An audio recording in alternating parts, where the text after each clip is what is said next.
Good evening. Here I have, it's thundering outside. Here I have a frying chicken without giblets. It was raised with no antibiotics ever, no added hormones or steroids, all natural, never fed animal byproducts, cage-free, and then of course there's little stars by the cage-free, so that means maybe it was in a house. So I'm getting ready to roast this chicken tomorrow. But what I'm going to do is I'm going to soak it overnight in buttermilk. So I'll get that ready and I'll come back and show you. Okay, now I want to show you a little trick of mine. You saw this big bowl that the chicken was in. And of course I've taken the package off of it. Look where I have it now.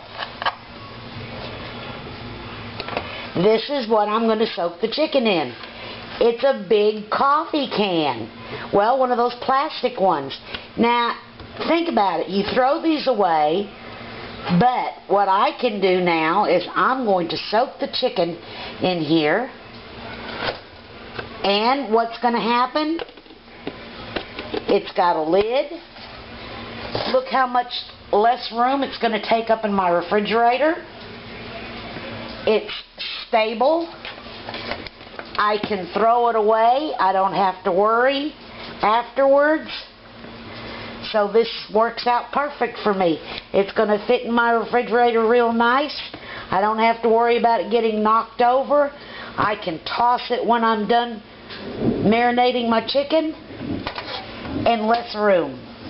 So we'll be back tomorrow when I roast this chicken. Good morning, we're back. Now, it's not the next morning.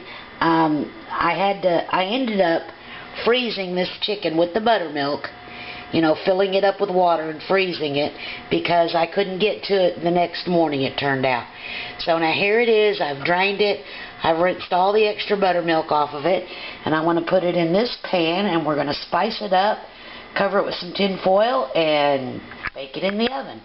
So I'll be right back as soon as I get that chicken out of my fantastic way to marinate my chicken where it's deep enough and it covers the whole chicken, and it's my sturdy little container here. And it worked great in the freezer, by the way.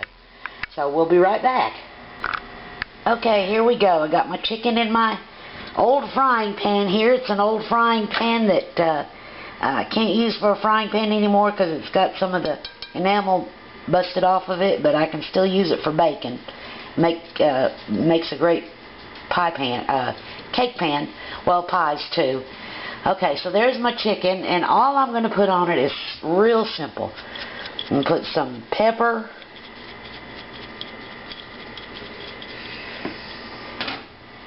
I'm going to put some salt,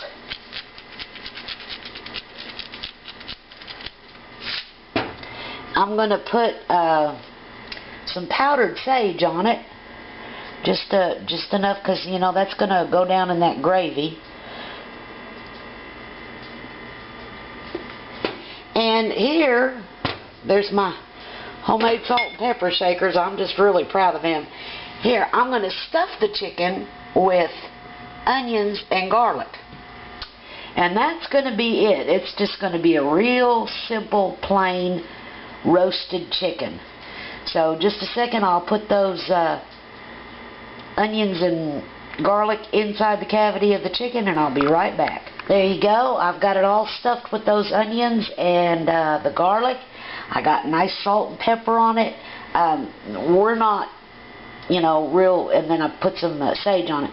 We're just not a real spicy type of family. Me and Ernie, we just go for the basic spices.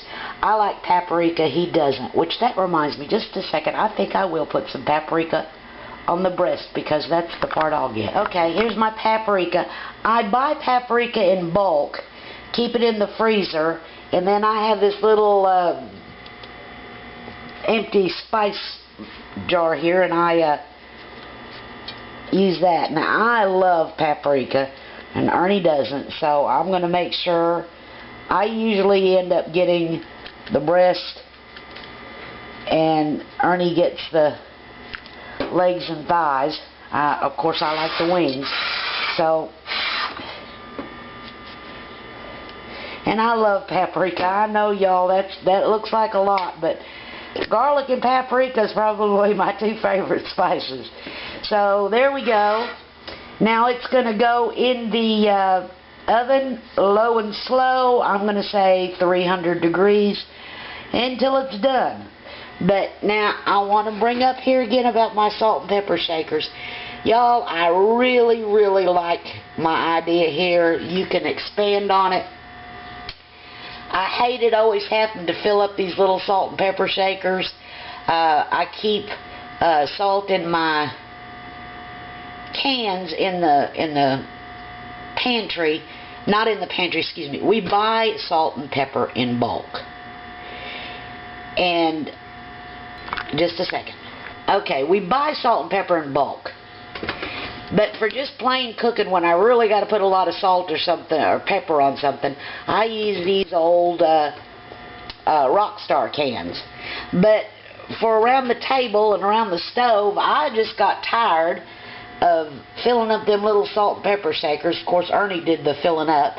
So I made these. This is a instant coffee jar, and I just drilled the holes in it. We got beans in there to keep it from clogging up. I think y'all ought to really try something like this because it just really works for us. But back to the chicken. There it is. I don't think I'm going to cover it up.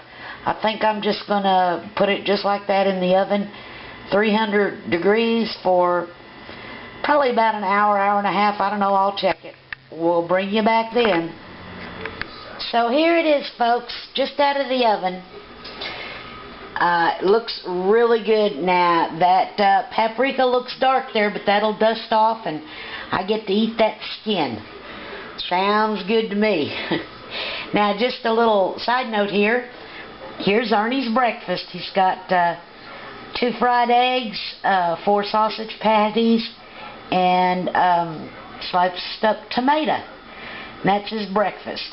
But there's going to be his lunch. It'll cool down here a little bit, and lunch won't be for another, probably 3, 4, 5 hours. But that's what we're having for lunch. And I'll bring you back and show you what I make. But there's the chicken. Looks good. Well, sorry, y'all. It's Sunday night, and we ended up eating this for lunch, and we ended up eating it partially while I'm getting ready to eat supper. And this is what's left of the chicken. It sure is good. So, thanks for watching, and sorry I didn't catch the other part. It was just too good, and we were just too hungry. So, bye.